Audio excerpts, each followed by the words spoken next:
What is the biggest enemy of your success? আপনি কেন সফল হচ্ছেন না? আপনি সফল না হওয়ার পিছনে প্রধানত তিনটা জিনিস কাজ করে।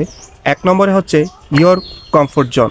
পৃথিবীর 80% মানুষ চিন্তা করছে যে আমি পরিবর্তন হব না, আমি যেমন আছি তেমনটাই ভালো, পরিবর্তন হওয়াটা অনেক কঠিন।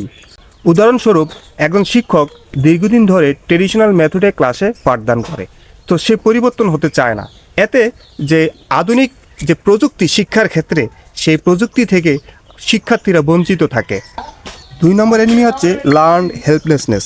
লার্ন হেল্পলেসনেস হচ্ছে সিম্পলি আপনি বলছেন আই কান্ট ডু ইট, আপনি এটা করতে পারেন না। তো এটা কখন হয়? যখন আমরা কোনো কিছু শিখতে গিয়ে বারবার ব্যর্থ হই, তখন আমাদের মধ্যে একটা অনুভূতি আসে যেটা অনেক কঠিন, এটা আমি করতে পারি না।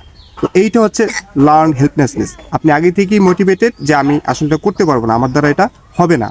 উদাহরণ হিসেবে একটা স্টুডেন্ট একটা ভাষা শিখতে বারবার চেষ্টা করছে এবং সে বারবার ব্যর্থ হচ্ছে। তো এই ব্যর্থতা থেকে তার একটা অনুভূতি জাগে যে না, আমার দ্বারা মনে হয় হবে না। এটা হচ্ছে লার্ন হেল্পলেসনেস। আমাদের ব্যর্থতার 3 নম্বর কারণ হচ্ছে দ্য পাথ লিস্ট রেসিস্ট্যান্স। আমরা সবাই সফল হতে একটা সহজ পথ খুঁজি, কিন্তু সহজ পথে আমরা কিন্তু সফল হতে পারি না। যে সম্ভাবনার পথগুলো, সেই পথগুলো অতিক্রম করার জন্য আমাদের একটা কঠিন পথ পাড়ি দিতে হয়, এবং এই কঠিন পথ পাড়ি দেওয়ার জন্য আমরা সবাই একটা সহজ পন্থা খুঁজে বের করি, এতে আমরা সবাই ব্যর্থ হই।